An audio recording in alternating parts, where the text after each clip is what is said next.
नमस्कार बच्चों, Rana basic physics में आप सबों का हार्दिक स्वागत है। आज हम लोग ओम्स लॉ, ओम के नियम के बारे में जानना चाहेंगे। हम लोग इस नियम को 10वीं कक्षा में भी पढ़ चुके हैं, इसे आज थोड़ा विस्तार से पढ़ना है। तो ओम के नियम के बारे में हम लोगों ने पढ़ा था कि जब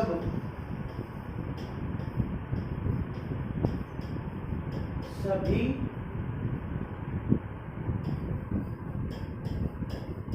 भौतिक स्थितियां, ये भौतिक स्थिति क्या है? ये दाब है, आर्द्रता है,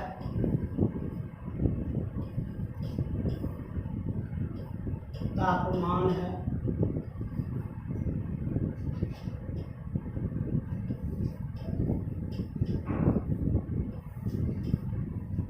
नियत हो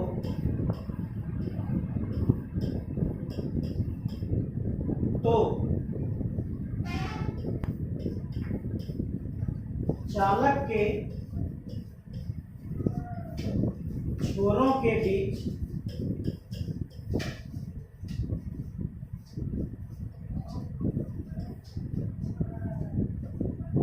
और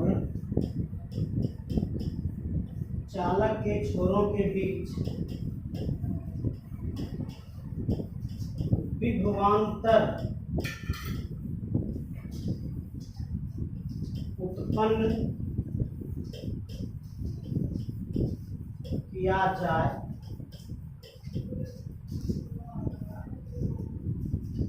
तो उससे होकर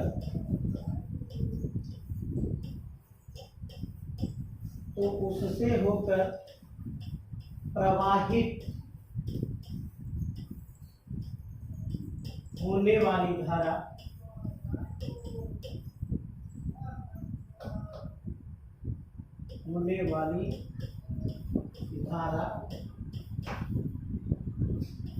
उत्पन्न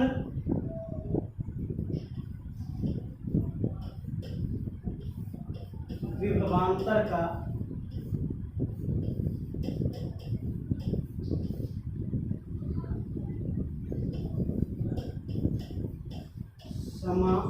समानुपाती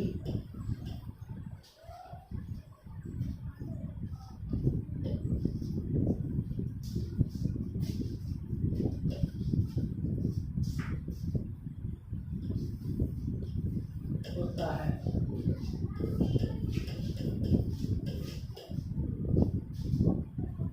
When all physical condition कौन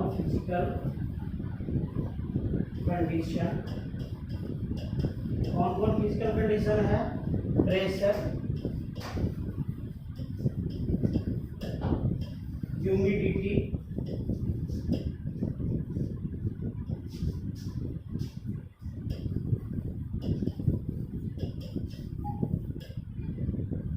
temperature,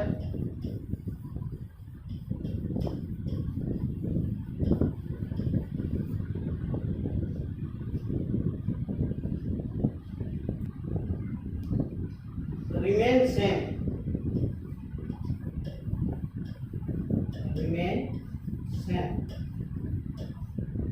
then the potential difference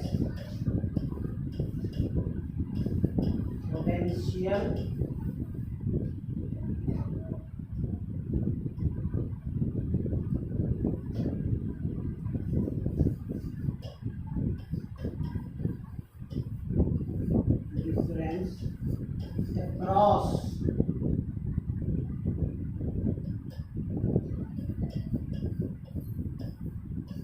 the end of conductor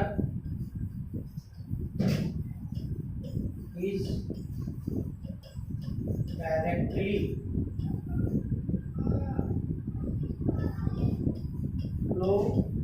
proportional to the current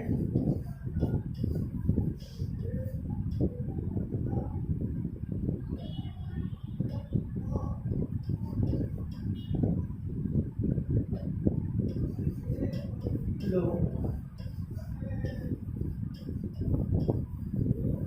through it। तो इसका क्या कहना है, यदि आपके पास कोई चालक है, आपके पास कोई चालक है और इस चालक के छोरों के बीच आप किसी प्रकार पोटेंशियल डिफरेंस उत्पन्न कर दीजिए, विभवांतर उत्पन्न कर दीजिए, तो इससे होकर जो धारा I गुजर रही है, यह धारा पोटेंशियल डिफरेंस का समानुपाती होगा, V समानुपाती I, V समानुपाती I।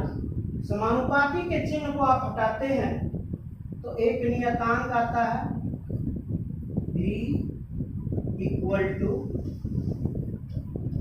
नियतांक गुना I, तो V बटे I इक्वल टू नियतांक। इसी नियतांक का नाम है R, रेजिस्टेंस। यानी इसमें जो रेजिस्टेंस उत्पन्न होता है, इसमें जो प्रतिरोध उत्पन्न होता है, कैसा प्रतिरोध उत्पन्न होता है, तो नियत प्रतिरोध उत्पन्न होता है। क्यों नियत प्रतिरोध उत्पन्न होता है, तो इसका कारण यही है, क्या, इसमें बदलाव नहीं होना चाहिए। और सबसे बड़ा इफेक्टिव फैक्टर कौन है, तापमान। हम लोग इसके बारे में बहुत कुछ पढ़ चुके हैं, तापमान के बारे में, कि तापमान प्रतिरोध को कैसे इफेक्ट करता है।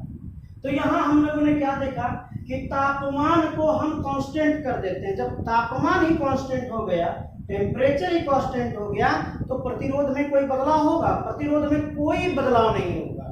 और जब कोई बदलाव नहीं होगा तो यही R को हम लोग यहाँ क्या कर देते हैं, नियत कर देते हैं।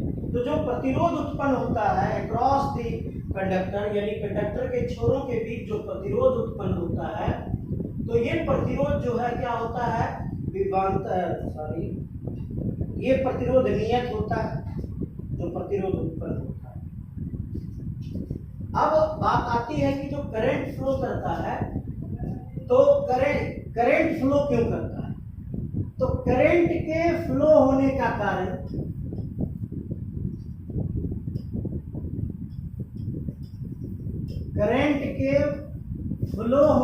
कारण कौन है, तो पोटेंशियल डिफरेंस। कौन है, पोटेंशियल डिफरेंस, जिसको आपने क्या बोला, जिसको आपने विभवांतर बोला। दो विभवों के बीच अंतर को विभवांतर कहते हैं। दो विभवों के बीच अंतर को विभवांतर कहते हैं। और विभव किसे कहते हैं, यदि किसी टेस्ट चार्ज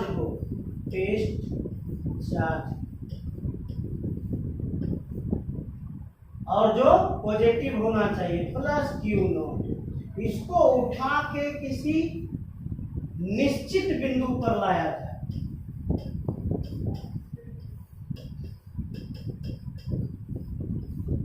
तो इसमें जो हमें कार्य संपादित करना पड़ता है, जो हम लोग वर्क डन करते हैं,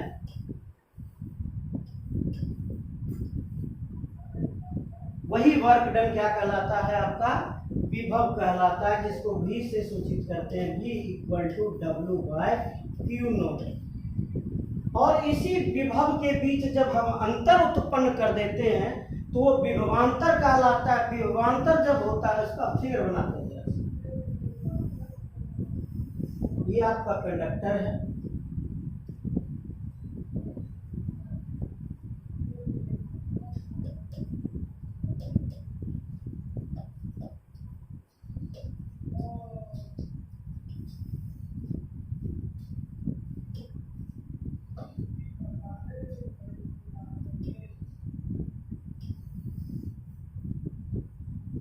ये आपका कंडक्टर है। इस कंडक्टर के छोर पर हम क्या करते हैं, एक सेल लगा देते हैं। जैसी सेल लगाइए, प्लस है ये माइनस है, तो जैसी सेल लगाइएगा तो इनके यही सेल का काम है विभवांतर उत्पन्न करना। मान लिया जाए ये 0 वोल्ट पे है और ये 10 वोल्ट पे, यही तो विभवांतर उत्पन्न हो गया। इसी विभवांतर के कारण यहाँ क्या होता है, विद्युत धारा आई प्रवाहित होता है, इलेक्ट्रिक फील्ड इसी तरफ शिफ्ट हो जाता है। इलेक्ट्रॉन, ये हो गया आपका इलेक्ट्रिक फील्ड, ये हो गया आपका करंट। इलेक्ट्रॉन किस ओर चलता है, इलेक्ट्रॉन इसके अपोजिट चलता है। तो हम लोग क्या करते हैं, विभवांतर उत्पन्न करने के लिए एक्सटर्नल सोर्स के पास जाते हैं, बाह्य स्रोत के पास जाते हैं। बाह्य स्रोत की सहायता से इसमें क्या कर देते हैं, विभवांतर उत्पन्न कर देते हैं, और जैसी विभवांतर उत्पन्न करते हैं इसमें धारा प्रवाहित होने लगता है।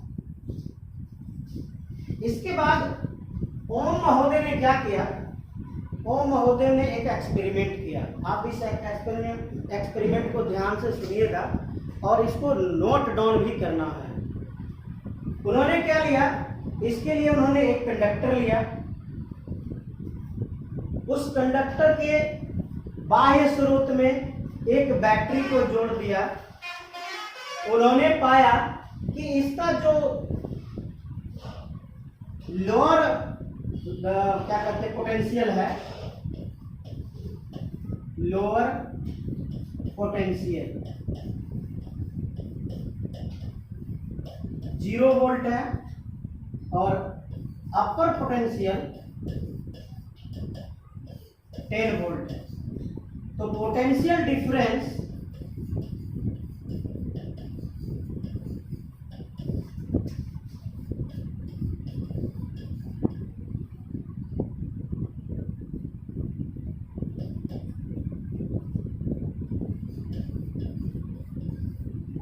पोटेंशियल डिफरेंस कितना हो गया, 10V minus 0V equal to 10V। तो उन्होंने क्या किया, एक चालक लिया, उस चालक में एक बाह्य स्रोत बैटरी लगा दिया जिसका लोअर विभव 0 वोल्ट था और हायर विभव उच्च विभव 10 वोल्ट था। तो इसके कारण उन्होंने चालक में विभवांतर उत्पन्न कर दिया। विभवांतर उत्पन्न होने के कारण उन्होंने क्या पाया, माना कि धारा का मान 1 एम्पियर है। जो आई क्रॉस कर रहा है वो 1 एम्पियर का आई क्रॉस कर रहा है। कब, जब आपका टेम्परेचर कांस्टेंट है, तब टेम्परेचर क्या है इसका, कांस्टेंट है, नियत ताप कांस्टेंट, नियत ताप। अब इसके लिए उन्होंने दूसरा प्रयोग किया। क्या किया, उन्होंने वही चालक सेम लिया, कोई अंतर नहीं, और इसमें जो एक्सटर्नल सोर्स लगाया, एक्सटर्नल सोर्स क्या लगाया इन्होंने, वही सेल को लगाया, लेकिन इस बार जो पोटेंशियल डिफरेंस था इनके बीच में, तो लोअर जो था वो 0 वोल्ट था, लेकिन अपर जो था 20 वोल्ट था।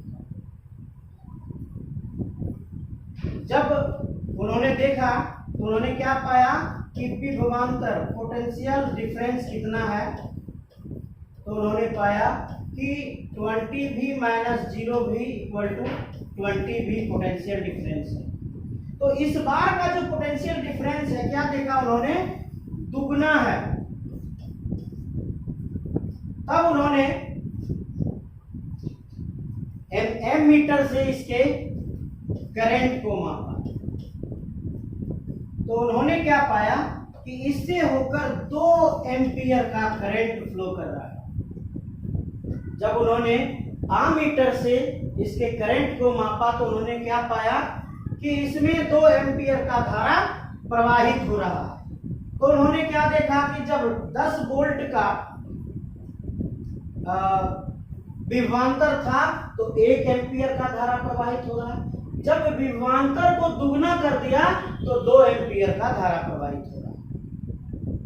इससे क्या निष्कर्ष निकलता है? इससे निष्कर्ष निकलता है कि जब विभवांतर को दुगना किया जाए तो धारा भी दुगनी हो जाती है। अगर यही विभवांतर को 30 वोल्ट कर दिया जाता तो उससे होकर धारा 3 ओम प्रवाहित होता, उससे होकर धारा 3 एम्पियर प्रवाहित होता। इससे यह स्पष्ट होता है कि जो धारा है वो विभवांतर का समानुपाती होता है। धारा को जैसे विभवांतर को जैसे धारा को जैसे जैसे बढ़ाइएगा वैसे वैसे विभवांतर भी बढ़ता चला जाता है। 2 एम्पियर था तो 20 वोल्ट था, 1 एम्पियर था तो 10 वोल्ट था। इससे यही निष्कर्ष निकलता है कि जो धारा है, जो चालक से होकर प्रवाहित होने वाली धारा है, वो विभवांतर का समानुपाती होता है। इसके लिए उन्होंने एक ग्राफ बनाया, V वर्सेस I का ग्राफ बनाया। हम लोग बनाते थे Y वर्सेस X का ग्राफ बनाते थे और क्या लिखते थे? dy by dx equal to slope, slope equal to theta, theta equal to tan theta. तो जब उन्होंने इस डायरेक्टली प्रोपोर्शनल का समानुपाती का ग्राफ बनाया तो उन्होंने क्या पाया कि यह ग्राफ बिल्कुल एक स्लोप आता है। जब इसके लिए उन्होंने थीटा निकाला, कोण का मान निकाला, तो यहाँ पर क्या निकला? ये थीटा निकला। जब इसके समांतर रेखा खींचा गया तो यहाँ पर भी कोण देखा तो थीटा देखा, यहाँ पर भी कोण देखा तो क्या देखा? थीटा देखा। यानी थीटा जो है, theta equal to constant, then graph will be, then slope will be constant, तब स्लोप भी उसका कांस्टेंट होगा।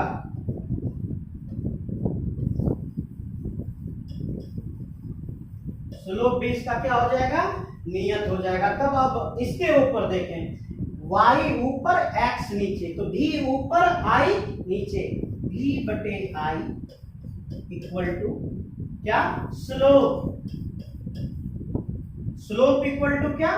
थीटा, थीटा इक्वल टू क्या? Tan theta. अब देखिए टेन थीटा का ये फॉर्मूला है कि नहीं?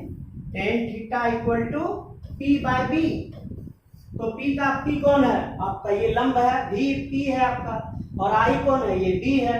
तो v by I equal to constant, और इसी कांस्टेंट का नाम क्या दिया? वो रेजिस्टेंस नाम दिया, रेजिस्टेंस नाम।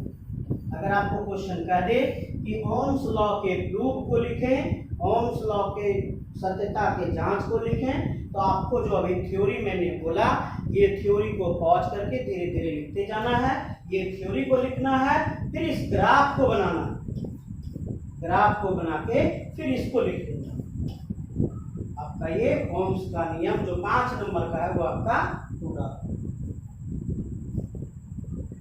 अब हम लोग चलते हैं proof of Ohm's law, proof of Ohm's law. इसको प्रूफ क्या करना? तो हम लोग पहले से जानते हैं कि जो फार्मूला है I इक्वल टू वीना, वीना क्या? वी डी, ये हो गया E N A, I equal to, ये हो गया ड्रिफ्ट वेलोसिटी, ये हो गया चार्ज ऑन इलेक्ट्रॉन, ये हो गया नंबर ऑफ इलेक्ट्रॉन, ये हो गया क्रॉस सेक्शनल एरिया। ये आपका ड्रिफ्ट वेलोसिटी, हिंदी में क्या कहते हो? अनुगमन वेग, अनुगमन वेग।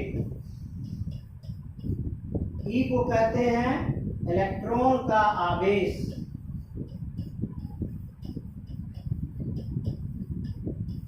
एन को क्या कहते हैं? प्रति एकांक आयतन में, प्रति एकांक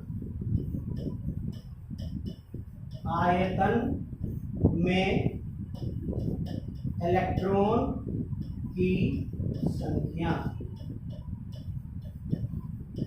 और ए को कहते हैं अनुप्रस्थ काट का क्षेत्रफल। अनुप्रस्थ काट का क्षेत्रफल इंग्लिश में क्या कहते हैं? बीडी को ड्रिफ्ट वेलोसिटी, ई को कहते हैं चार्ज ऑन इलेक्ट्रॉन, एन को कहते हैं number of electron per unit volume, A को कहते हैं, ए को क्या कहते हैं? एरिया ऑफ क्रॉस सेक्शन, अनुप्रस्थ काट का क्षेत्रफल। अब इसके बाद हम लोग बीडी का फार्मूला पढ़े थे। BD equal to M L by N E square torque A.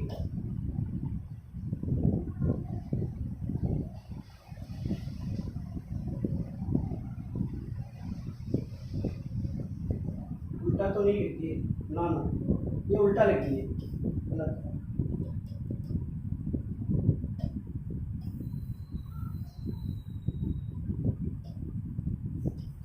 BD equal to E V torque by M L. E के बारे में आप जान रहे हैं, V है यहाँ पोटेंशियल डिफरेंस, पोटेंशियल डिफरेंस विभवांतर।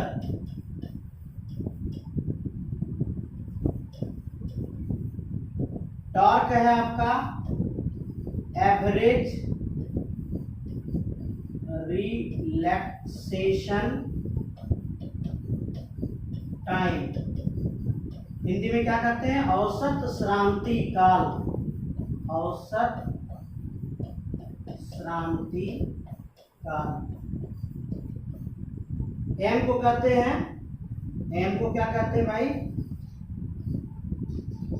द्रव्यमान, इलेक्ट्रॉन का द्रव्यमान, मास ऑफ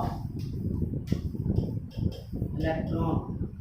और एल को कहते हैं लेंथ ऑफ कंडक्टर,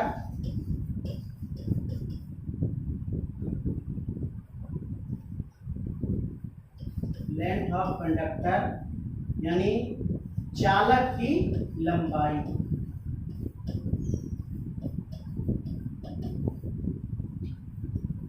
तो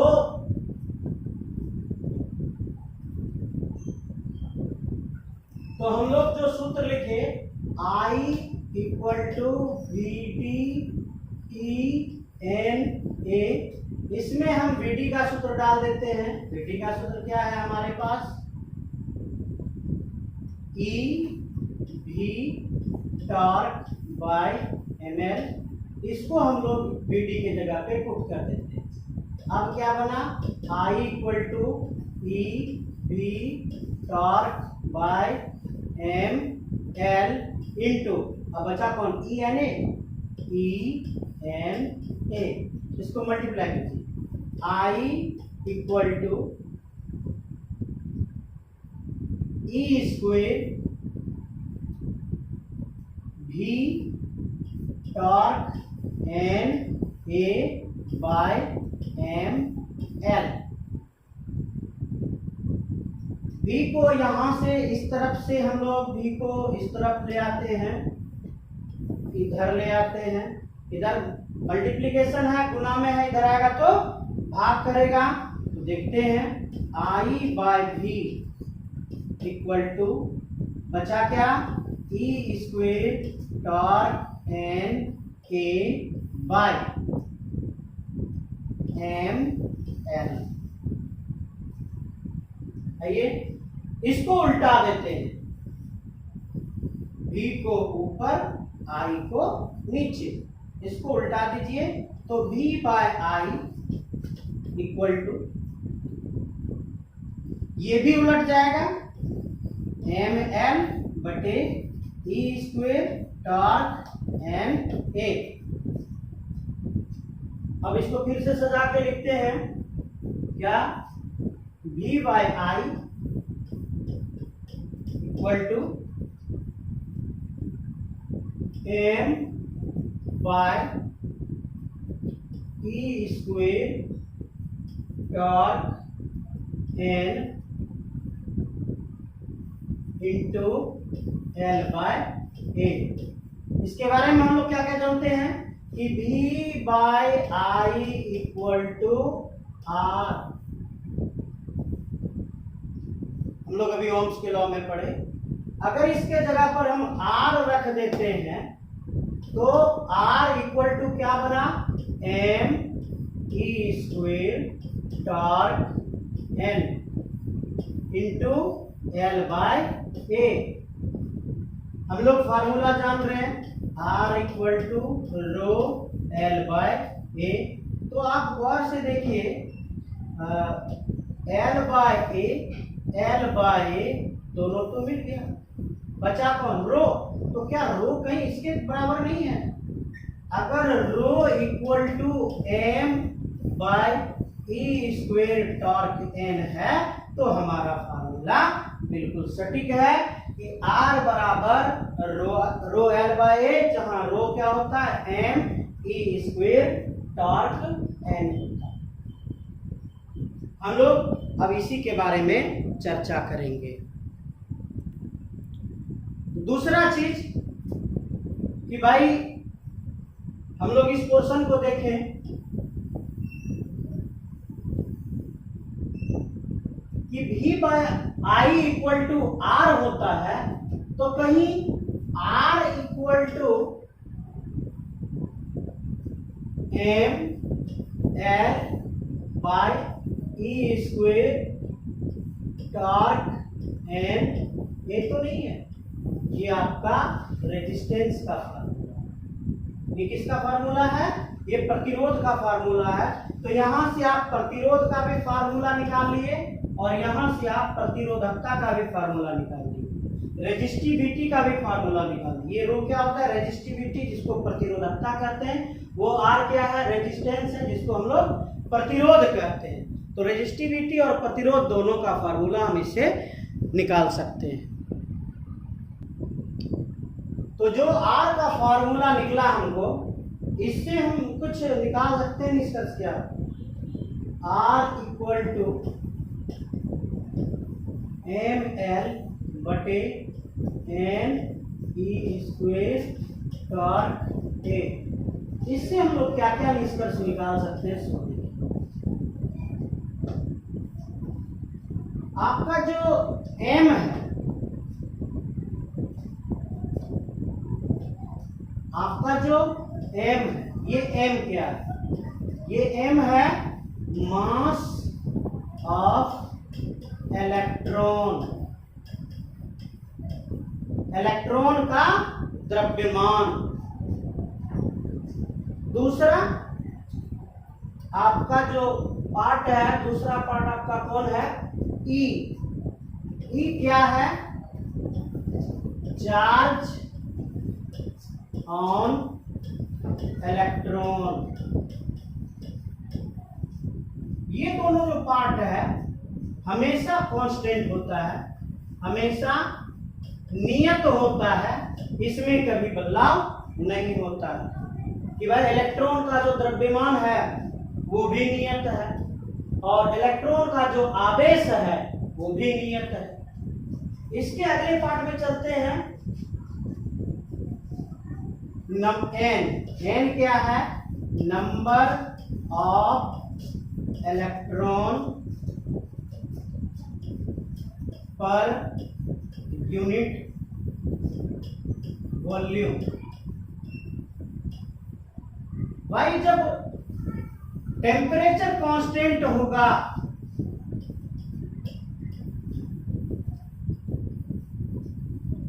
जब टेम्परेचर कांस्टेंट होगा तो हम लोग ओम्स लॉ में पढ़े ही हैं कि हम लोग जब भी ओम्स लॉ का प्रयोग करते हैं कब करते हैं, नियत ताप पर करते हैं। तो जब नियत ताप होगा तो इलेक्ट्रॉन तो निकलेगा नहीं, इलेक्ट्रॉन इजेक्ट होगा नहीं, और जब इलेक्ट्रॉन इजेक्ट होगा नहीं तो इलेक्ट्रॉन की संख्या बढ़ेगी नहीं।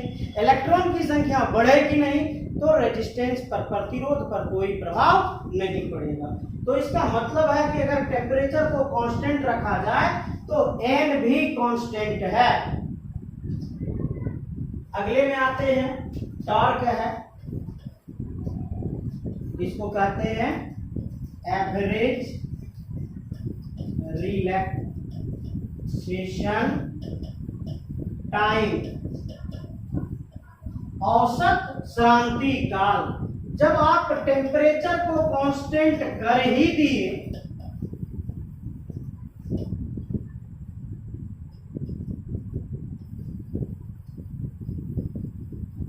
जब आप टेम्परेचर को कांस्टेंट कर ही दिए तो इलेक्ट्रॉन को तो अतिरिक्त ऊर्जा मिल नहीं रहा है।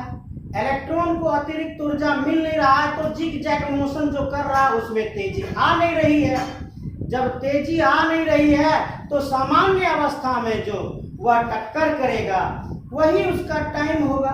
इसका मतलब है कि अगर टेम्परेचर कांस्टेंट है तो ये भी कांस्टेंट होगा, इसमें कोई बदलाव नहीं होगा। टेम्परेचर कांस्टेंट है तो इलेक्ट्रॉन की जो संख्या है वह भी कांस्टेंट है, वह भी नियत है, ना बढ़ेगा ना घटेगा। और क्या बचा आपका? आपका बचा एरिया ऑफ क्रॉस सेक्शन,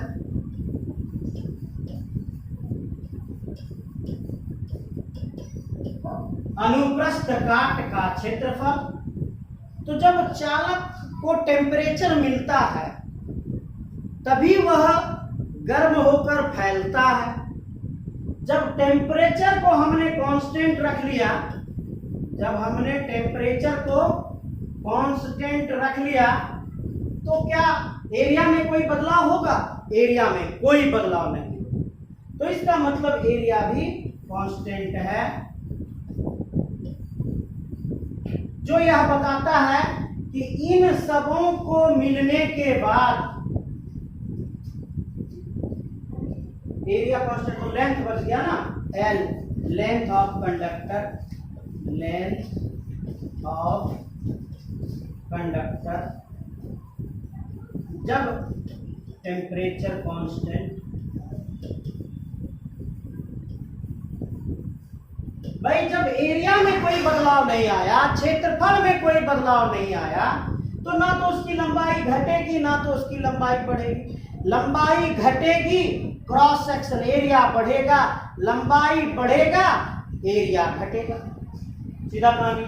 तो जब टेम्परेचर कांस्टेंट है तो सारा कांस्टेंट हो गया, सभी नियत हो गए, जो यह बताता है कि इसके कारण आर भी कांस्टेंट है, आर भी कांस्टेंट है, जो यह बताता है कि ओम्स लॉ में, ओम्स लॉ में आर, जिसको आप प्रतिरोध कहते हो, यह क्या होता है? यह कांस्टेंट होता है, यह नियत होता है, जो यह प्रूव करता है कि V बटे आई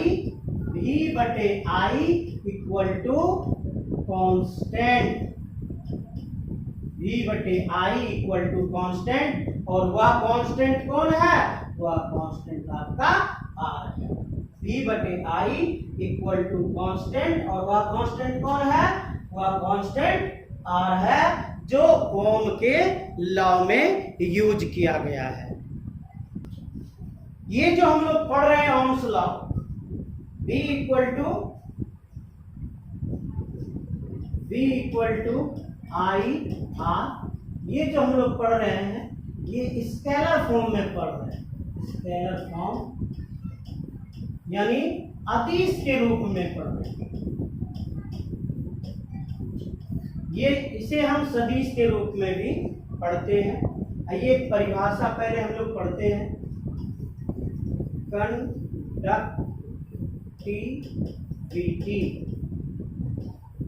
हिंदी में बता देते हैं। कंडक्टिविटी क्या है? The reciprocal of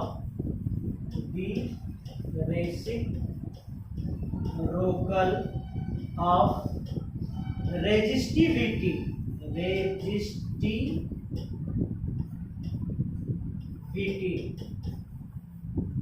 is called is called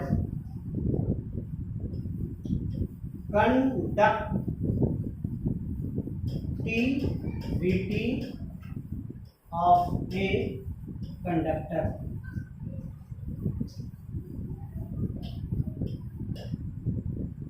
इसको हिंदी में कहते हैं चालकता, चालकता। और इसका परिभाषा है किसी चालक के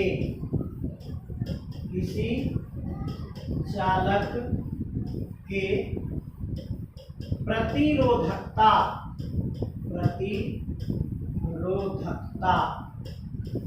के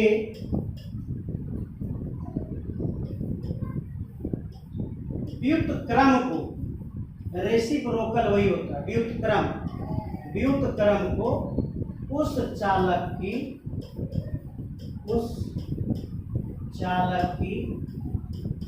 चालकता कहते हैं, चालकता कहते हैं।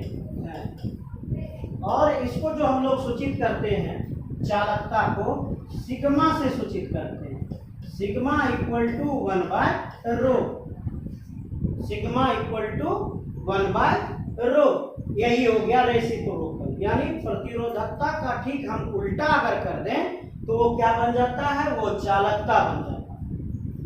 अब हम चालकता का मात्रक निकालना चाहें, यूनिट निकालना चाहते हैं, तो सबसे पहले आइए हम देखते हैं मतलब बेस से। R इक्वल टू ρL/A, तो रो का जो यूनिट होता है RA/L होता है। R के लिए ओम, A के लिए मीटर स्क्वायर, L के लिए मीटर, मीटर मीटर कैंसिल, ओम मीटर। ये किसका आपका यूनिट आया, ये प्रतिरोधकता का यूनिट है। इसी यूनिट को यहाँ रख लेते हैं, सिग्मा इक्वल टू 1/ओम मीटर। जब इस ओम मीटर को हम कहाँ ले जाएंगे, ऊपर ले जाएंगे, तो क्या बन जाएगा, ओम पावर -1 मीटर पावर, कहाँ लिखते हैं, यहाँ पे लिख देते हैं इसको, ओम पावर -1 मीटर पावर -1। ये किसका मात्रक है, ये आपका चालकता का यूनिट है, चालकता का SI मात्रक, ये कहलाता है आपका चालकता। तो बच्चों हम लोग जो इतने देर से ओम्स लॉ को पढ़ रहे थे, वो जो ओम्स लॉ था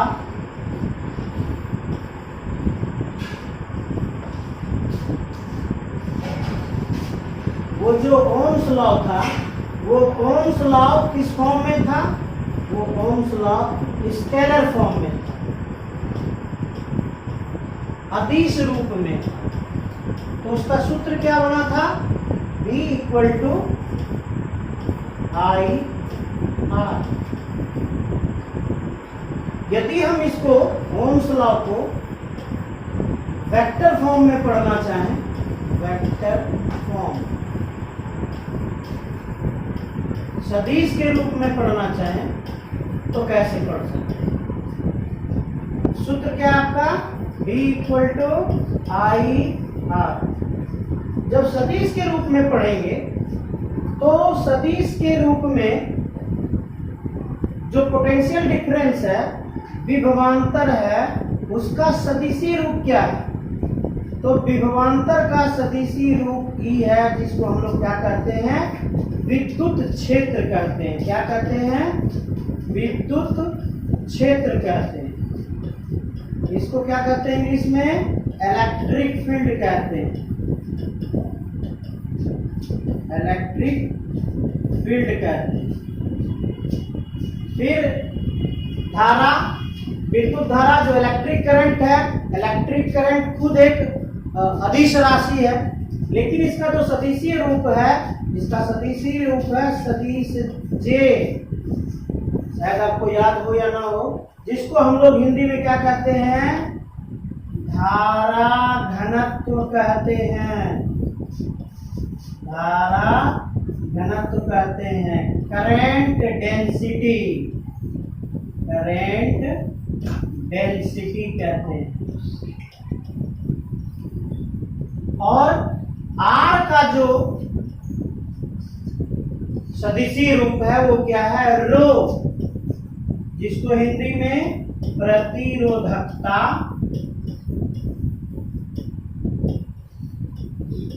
और इंग्लिश में रेजिस्टिविटी कहते हैं। तो इसका मतलब हुआ कि अगर हम V इक्वल टू IR लिखें तो यह अदिश रूप है, और यदि सदिश E vector E equal to सदिश J रो लिखें तो यह सदिश रूप है। लेकिन यह पूर्णतः दोनों, ये दोनों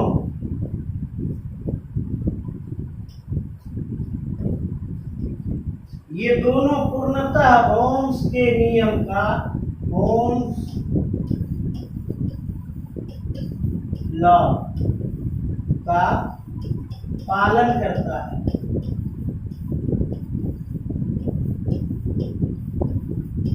It follows, both follows the Ohm's law, यह दोनों ओम के नियम का पालन करता है। तो जब इसका सूत्र बनेगा तो क्या बना? सदिश E इक्वल टू सदिश J रो। अगर कहें सदिश J बराबर तो क्या हो गया? सदिश E बाय रो। सदिश J बराबर सदिश E बाय सदिश रो। इसको और लिखें, सदिश J इक्वल टू सदिश E क्रॉस 1 बाय रो। सदिश J इक्वल टू सदिश E। अब हम लोग 1 बाय रो को पढ़े थे। क्या पढ़े थे 1 बाय रो? तो 1 बाय रो को शायद चालकता पढ़े थे पीछे। इसको हम लोग क्या पढ़े थे? चालकता, conductivity, the reciprocal of resistivity. प्रतिरोधकता के व्युत्क्रम को चालकता कहते हैं। सदिश J इक्वल टू सदिश E सिग्मा, तो सिग्मा इक्वल टू सदिश J बाय सदिश E। ये आपका सदिशीय रूप में चालकता का भी फार्मूला है।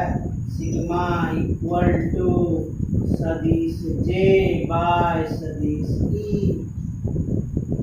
ये चालकता का भी सूत्र है, कंडक्टिविटी का भी सूत्र है। तो बात आई कि ठीक है भाई, वेक्टर फॉर्म में तो हमने ओम्स लॉ को पढ़ा, तो वेक्टर फॉर्म में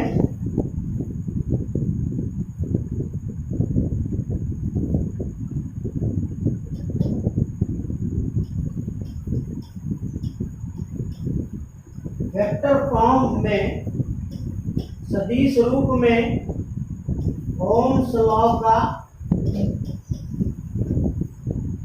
प्रूफ है क्या? क्या हम ओम्स लॉ को वेक्टर फॉर्म में प्रूफ कर सकते हैं क्या? चलिए देखें। तो भाई V by L equal to, हम लोग फार्मूला निकाले थे, ml by n e square torque A।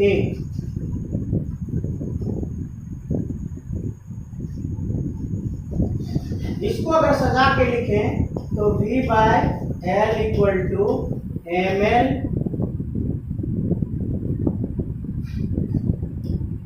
m by n e square torque into L by A।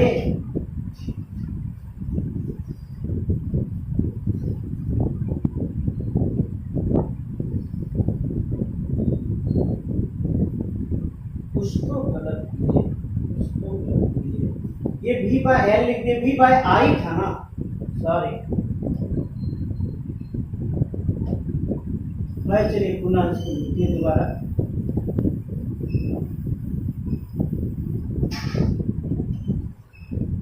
V by I equal to ml by n e square dot A। अब ऐसा किया जाए, I को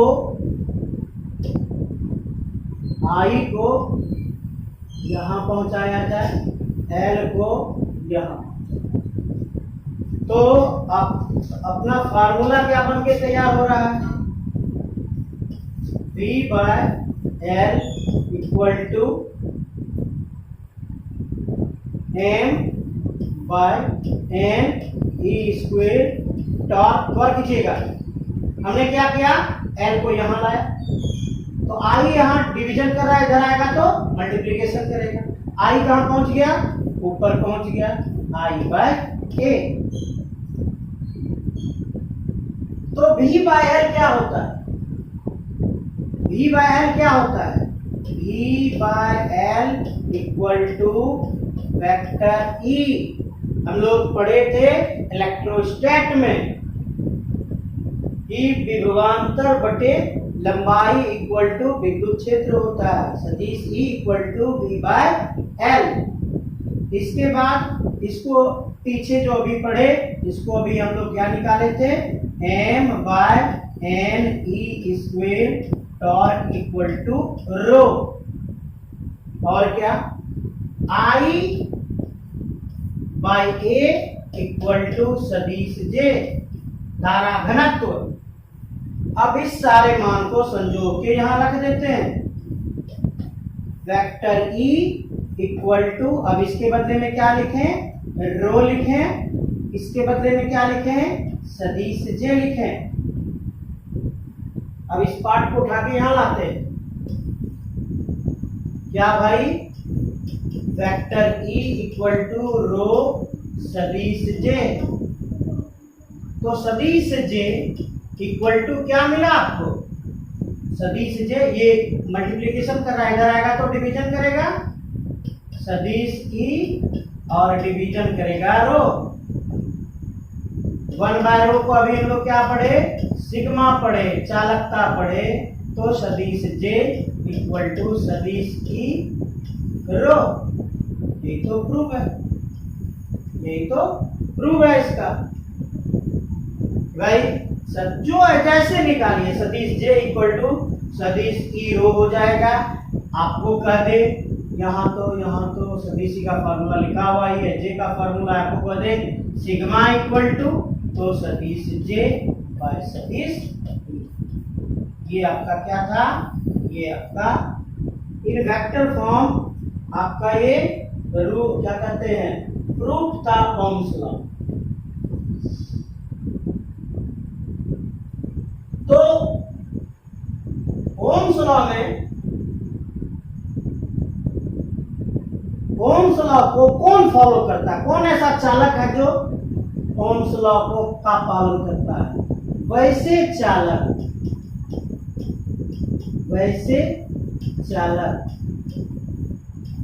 जो ओम के नियम का पालन करता है,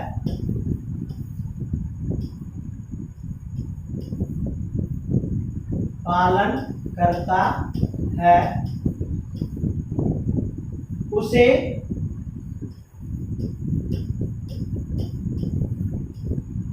ओमिक चालक कहते हैं, ओमिक चालक कहते हैं। जो भी चालक ओम के नियम का पालन कर दिया, ओम के नियम से अपना बिहेव कर दिया, वह चालक कैसा चालक कहलाता है, ओम का चालक कहलाता है। Those conductor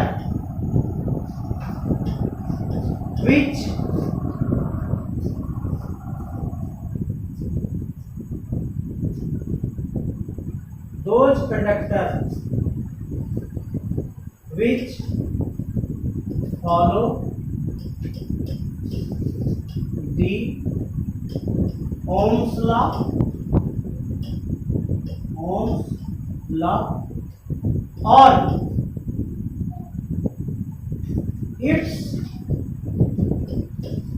resistance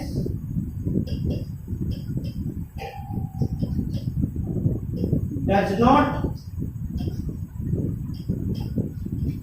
get changed.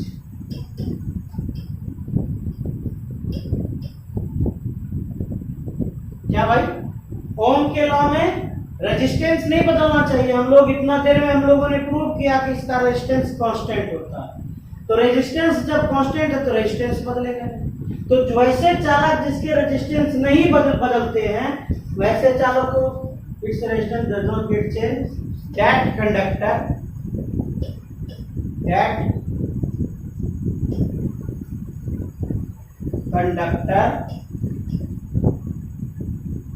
is called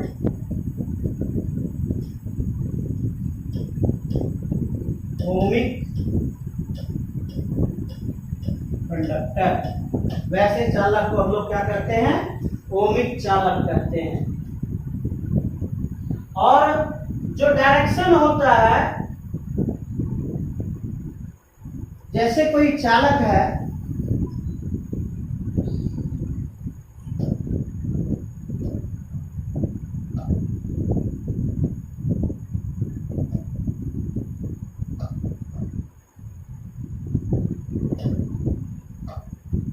जैसे कोई चालक है,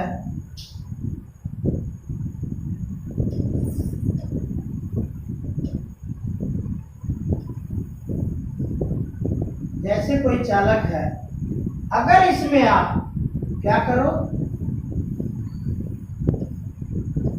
पोटेंशियल डिफरेंस अप्लाई कर दो, मतलब विभवांतर 10 वोल्ट ये है प्लस वाला और 0 वोल्ट ये है माइनस वाला, तो इससे होकर धारा प्रवाहित होना शुरू हो। धारा प्रवाहित किस ओर से किस ओर होगा, तो प्लस से माइनस की ओर धारा का प्रवाह होगा, यानी धारा का जो दिशा होगा वो प्लस से माइनस की ओर होगी। और इसी दिशा में इलेक्ट्रिक फील्ड भी, विद्युत क्षेत्र भी इसी दिशा में सेट करता है। तो जो दिशा इलेक्ट्रिक फील्ड का, वही दिशा विद्युत धारा का, यानी सदिश E की दिशा बराबर I की दिशा, दोनों की दिशा सेम होती है। और जो I की दिशा होती है, I की दिशा बराबर सदिश J की दिशा, धारा घनत्व की दिशा भी वही होगी।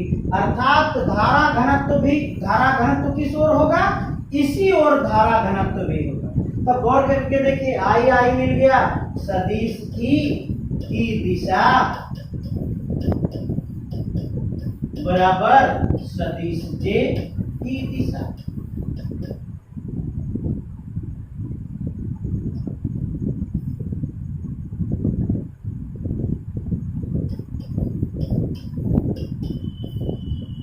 सदिश E की दिशा बराबर धारा घनत्व की भी दिशा, यानी विद्युत जिस ओर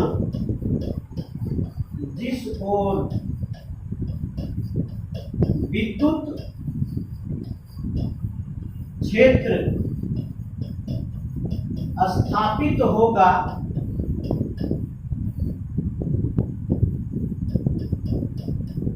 उसी ओर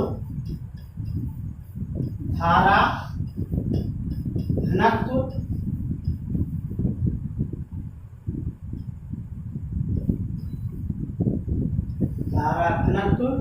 की दिशा होगी।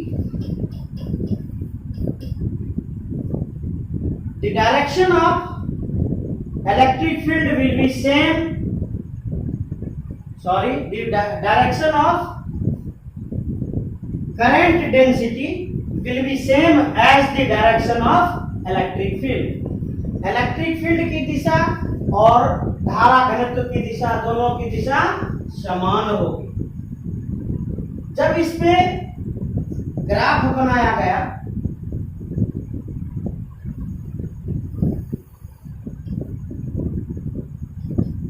हम लोग ये ग्राफ बना रहे हैं ओमिक कंडक्टर। ओमिक कंडक्टर जो ओम के नियम का पालन करे या जिसका प्रतिरोध नियत हो, प्रतिरोध में कोई बदलाव ना हो, वह वैसा चालक कौन सा चालक कहलाता है? ओमिक चालक कहलाता है। तो हम लोग जो ग्राफ बनाते हैं V वर्सेस I बनाते हैं, तो ये जो ग्राफ मिलता है यह ग्राफ बिल्कुल कांस्टेंट मिलता है। ये भी थीटा, यहां भी थीटा। तो ये जो ग्राफ मिलता है, जो स्लोप होता है, यह स्लोप बिल्कुल कांस्टेंट होता है। किसके लिए? ओमिक कंडक्टर के लिए। लेकिन जो नॉन ओमिक कंडक्टर है, नॉन ओमिक कंडक्टर,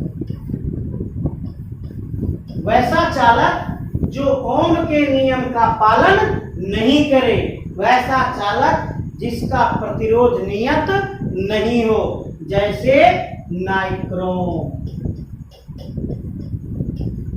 नाइक्रोम क्या है? नाइक्रोम सेमीकंडक्टर है, इसका चर्चा हम लोग पहले कर चुके हैं। नाइक्रोम क्या है? नाइक्रोम सेमीकंडक्टर है।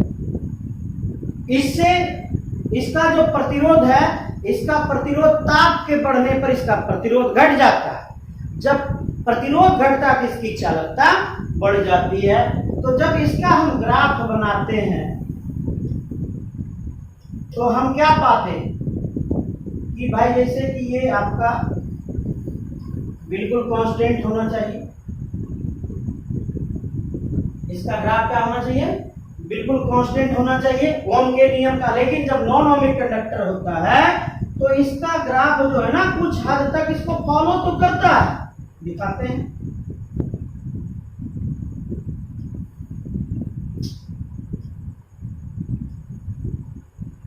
कुछ हद तक फॉलो करता है, लेकिन उसके बाद ये अलग हट जाता है। मतलब यहां से यहां तक यह ओम के नियम का पालन किया, उसके बाद जब इसका ताप बढ़ जाता है, मतलब जब यह सेमीकंडक्टर गर्म हो जाता है, तो यह ओम के नियम का फिर पालन करना छोड़ देता है, क्योंकि उसका रेजिस्टेंस घट जाता है, उसमें जो धारा का प्रवाह है वो तेज हो जाता है। तो ये हो गया आपका ओमिक कंडक्टर और दूसरा हो गया आपका नॉन ओमिक कंडक्टर।